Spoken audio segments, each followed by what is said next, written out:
Olá, eu sou Hermínio Portes.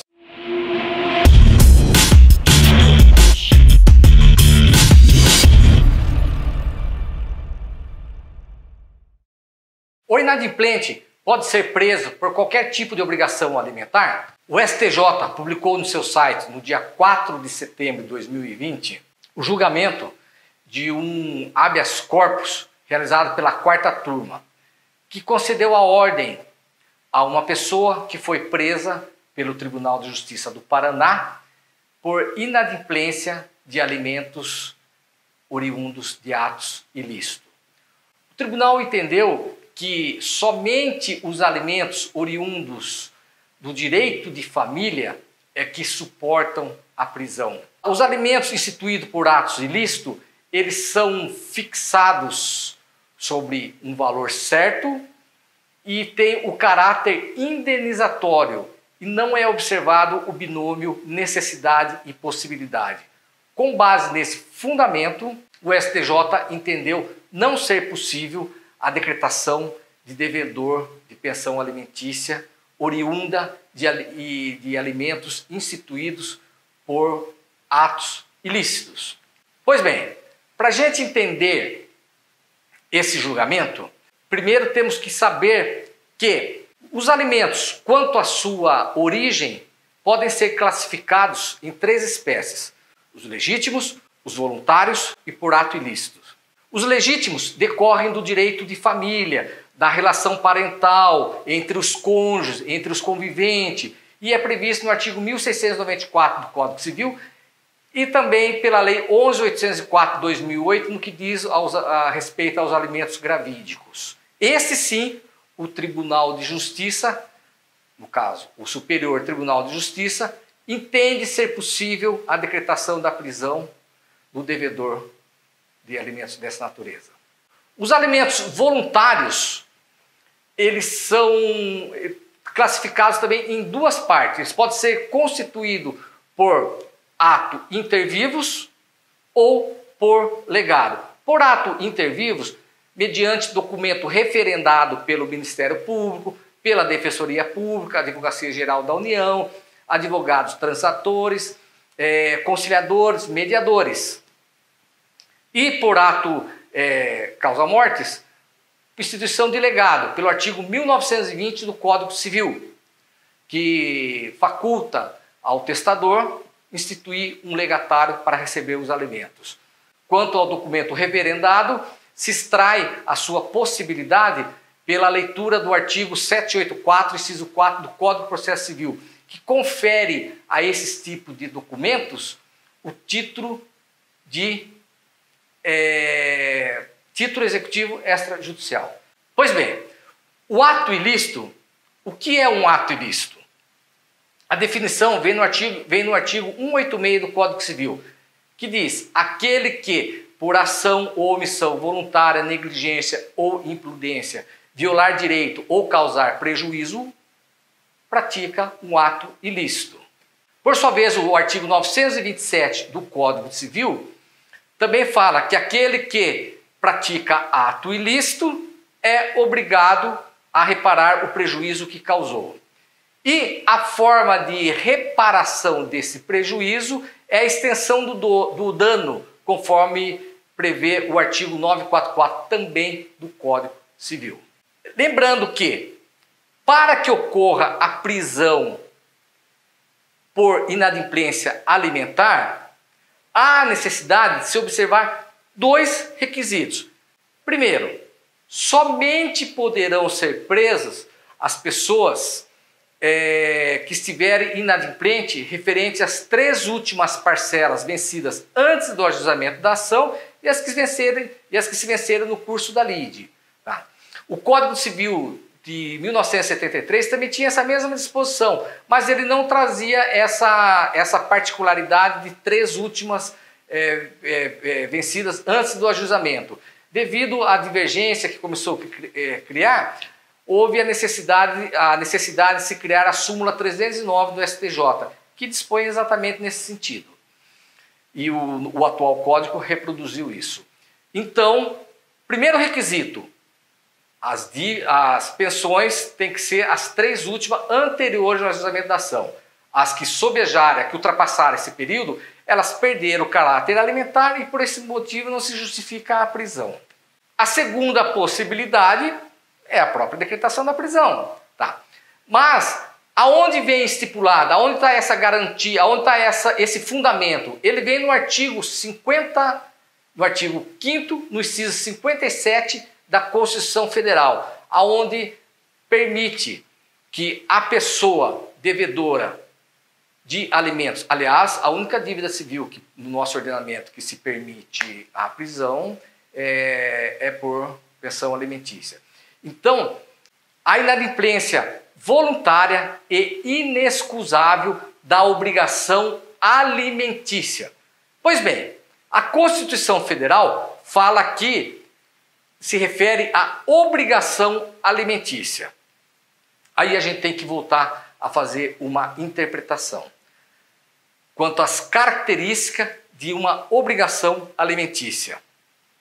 Uma das características da obrigação alimentícia é ela ser transmissível.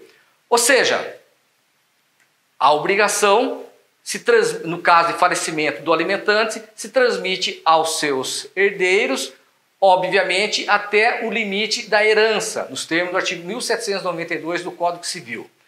Mas existem algumas situações onde o próprio alimentado se torna o herdeiro do alimentante.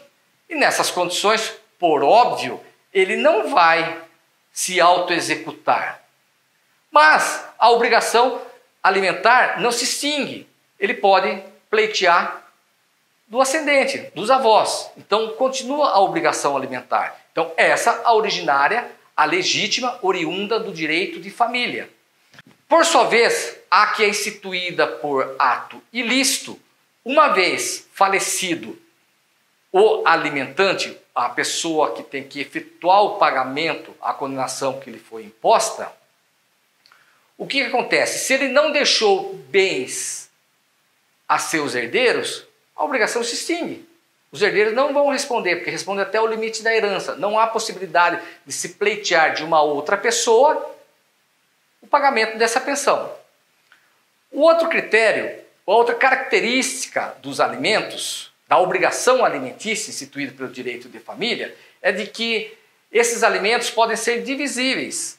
Ou seja, o pai, o alimentante, não tendo condições de pagar pensão alimentícia para seu filho, esse filho pode pedir para os avós materno e paterno. Se todos forem vivos, 4. Então, são os famosos alimentos avoengas. Então, lembrando que essa obrigação dos avós, essas obrigações são subsidiárias. Já com referência aos alimentos instituídos por ato ilícito, não existe a possibilidade de divisibilidade. Somente o causador do dano é que pode arcar com o pagamento dessa obrigação. Outra característica dos alimentos instituídos pelo direito de família é que eles são condicionais. Condicionais estão sujeitos a uma condição resolutiva, qual seja a necessidade, ao binômio necessidade e possibilidade. Acabando-se a necessidade, extingue-se a obrigação. No alimentos instituído por ato ilícito, não existe essa possibilidade, não existe acabando a necessidade, acaba-se a obrigação alimentar, porque ela é instituída por tempo fixo. No caso, o artigo 948, inciso 2, ele fala que pelo tempo de expectativa de vida da vítima. Hoje, pelo IBGE, a estatística, o período de expectativa de vida do brasileiro equivale a 76 anos e 3 meses. Então, não ocorrendo essa data, não acontecerá a condição resolutiva. E se eventualmente a vítima já tiver ultrapassado essa idade, aí entra o entendimento jurisprudencial que deveria ser pago mais por 5 anos. Então passa a ser irrelevante o binômio necessidade e possibilidade. Outra característica da obrigação alimentícia é que, instituída pelo direito de família, que ela é extensível dos pais aos filhos e ascendente. Significa que hoje o pai pode pagar pensão alimentícia para o filho, mas lá no futuro o filho pode pagar pensão alimentícia para o pai. Isso não acontece na obrigação alimentícia instituída por ato ilícito. Por quê? O infrator jamais será um alimentado, ele sempre será infrator. Não existe possibilidade dele receber pensão alimentícia, não existe essa extensividade. O outro requisito, outra característica dos alimentos é de que eles são instituídos pelo direito de família, é que eles são mutáveis. Ou seja, existe a possibilidade de se aumentar ou diminuir, conforme a alteração do binômio necessidade ou possibilidade. O mesmo não acontece em relação aos alimentos instituídos por ato ilícito, que eles são fixos, eles não estão sujeitos ao binômio necessidade e possibilidade. O outro requisito, uma outra obrigação, uma outra característica latente que deve ser observada consiste no fato de a gente definir o que é o dever de sustento e o que é a obrigação alimentícia. Pelo artigo 948, inciso 2 do Código Civil, fala que o infrator, uma das formas de indenização é o infrator pagar às pessoas alimento às pessoas que o morto os devia. Bom, vamos pensar. Aí pressupõe, dá a entender, na interpretação restrita, que o falecido deveria estar pagando pensão alimentícia, porque fala que o infrator deve pagar o alimento para a pessoa que o falecido devia. Ora, e se não devesse pensão alimentícia para ninguém? Mas a análise, a interpretação é mais ampla. Aí entra o dever de sustento também. O que é o dever de sustento? O dever de sustento ele é garantido pela Constituição Federal dos pais em relação aos filhos. E entre os cônjuges, se casado, sendo um dos deveres do casamento, e se for convivente, um dos deveres da união estável. A mútua assistência. Significa que os pais devem sustentar os seus filhos e o casal deve ter a assistência mútua. Mas, todos vivendo no mesmo núcleo familiar, todos vivendo sob o mesmo teto, não há que se falar, não existe uma ação específica, se todos estiverem passando fome, de um filho executar o pai, porque todos estão sobre o mesmo teto. Não existe uma ação específica adequada para obrigar o pai, que não tem um emprego, que está desempregado, que não consegue ter um trabalho, mas todos estão sobre o mesmo teto. Então, isso consistiria no dever de sustento, mas não existe uma pena, a prisão para isso. Já é o contrário. Com relação à obrigação alimentícia. A obrigação alimentícia impõe que o alimentante se afaste das pessoas, esteja afastado da pessoa que necessite dele e ele tem que pagar essa obrigação alimentícia para satisfazer as necessidades vitais e básicas daquela pessoa. Tá? A inadimplência gera a prisão, instituída pelo direito de família, conforme o STJ decidiu. Mas, pela interpretação do inciso 2 do 948, nós sabemos que, mesmo se o falecido foi acidentado, por qualquer motivo, veio o óbito, o infrator vai ter que pagar pensão alimentícia, alimentos, para os filhos dele, mesmo se ele tivesse casado. Então aí, nesse 948, inciso 2, está abrangido o dever de sustento, ou seja, o falecido morava com seus filhos. E o de pensão alimentícia. O falecido pagava pensão alimentícia. Mas só que o dever de sustento não gera prisão. A obrigação alimentícia gera. Então é mais uma divergência. E outra possibilidade para se entender não ser possível a decretação da prisão pelo ato ilícito E se o infrator, o inadimplente, for uma pessoa jurídica, quem será preso? O representante? O dono? Se for uma associação de condomínio com 500 moradores, todos serão presos? Não é possível.